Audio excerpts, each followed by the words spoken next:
Assalamualaikum warahmatullahi wabarakatuh. Kita lanjutkan. Perspektif para filosof timur.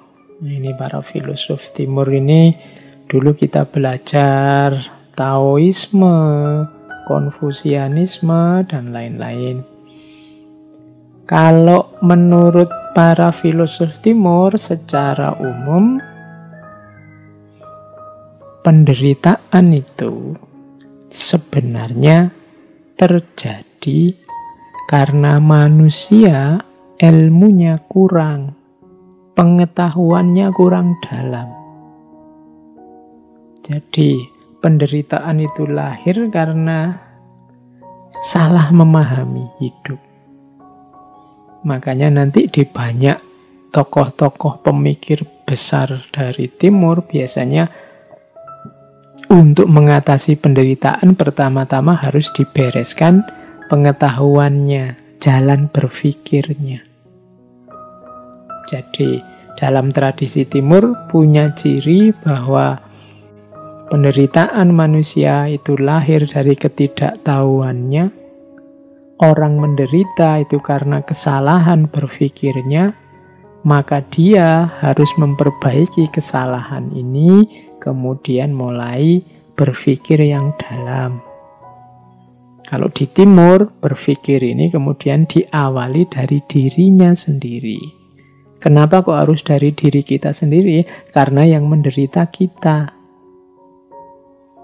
Kenapa kok kita menderita? Ya karena kita ilmunya kurang, pengetahuannya kurang luas.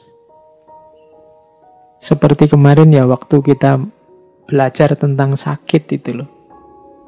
Saat kita belajar tentang sakit kan seolah-olah sakit itu hanya negatif saja. Tapi begitu kita buka beberapa simpul pengetahuan tentang hikmah-hikmah sakit, kemudian terasa bahwa oh iya ya ternyata sakit juga bisa berdimensi anugerah. Berarti apa? Banyak mungkin penderitaan-penderitaan yang kita alami itu lahir karena kita tidak tahu rahasianya, tidak tahu hikmahnya, kurang luas wawasan kita. Penglihatan kita terbatas hanya di situ, sehingga terlihat seperti penderitaan saja. Padahal mungkin kalau kita ngerti porsi dan proporsinya, juga peta luasnya, mungkin kita tidak jadi menderita.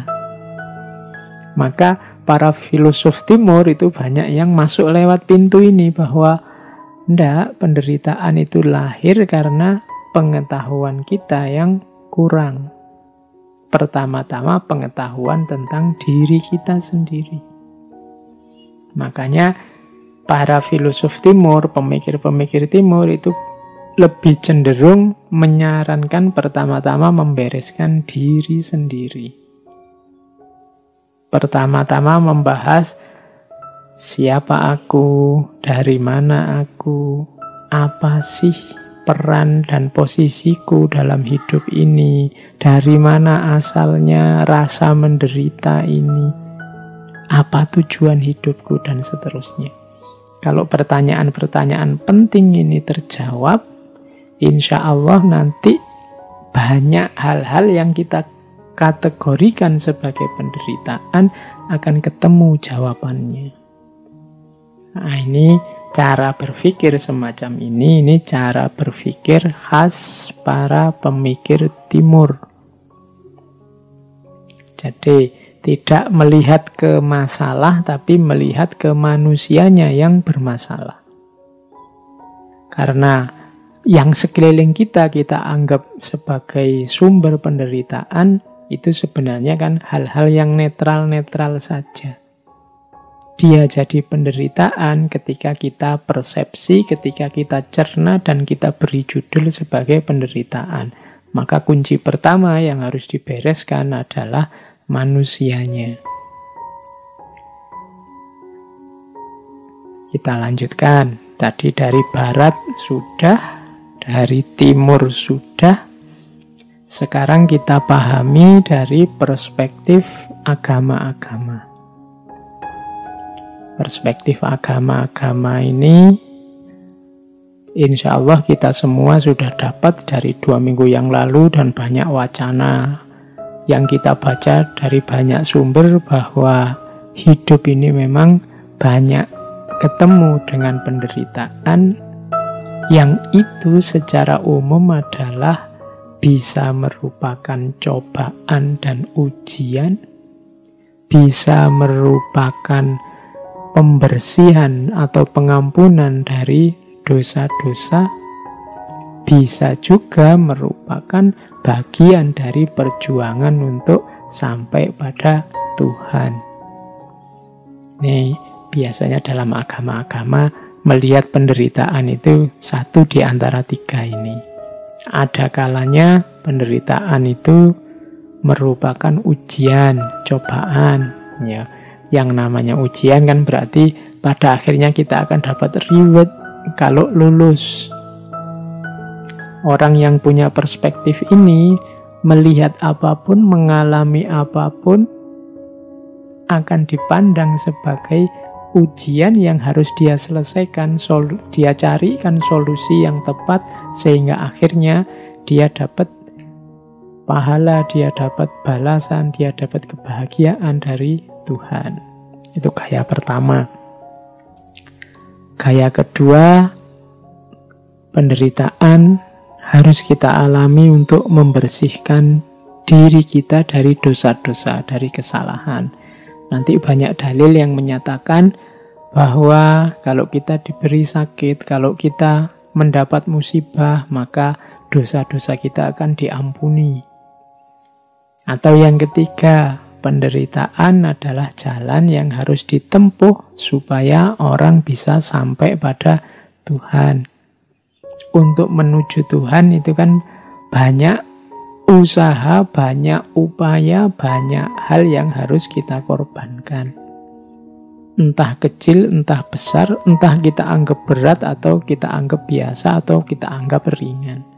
Tapi kan di situ ada perjuangan, ada pengorbanan. Ketika ada pengorbanan ya pasti ada sedikit atau banyak rasa menderita. Kita disuruh zakat, itu kan tidak enak. Menderita, kita sebagian harta kita dikasihkan ke orang lain padahal kemarin mencarinya capek. Kita menyebutnya pengorbanan, tapi itu kan kita jalani demi bisa sampai pada Tuhan. Disuruh haji, berapa sekarang biayanya haji? Sholat 5 waktu, itu kan pengorbanan mungkin di tenaga, pengorbanan mungkin di waktu meskipun sebentar. Kan tidak ada orang yang sholatnya lama hari ini, mestinya kan ya sebentar-sebentar. Tapi kan kadang sebentar itu kan rasanya beratnya luar biasa. Semacam penderitaan, pengorbanan yang hebat. Tapi kita jalani saja, kenapa? Biar bisa sampai pada Tuhan. Nah, ini perspektif tentang penderitaan.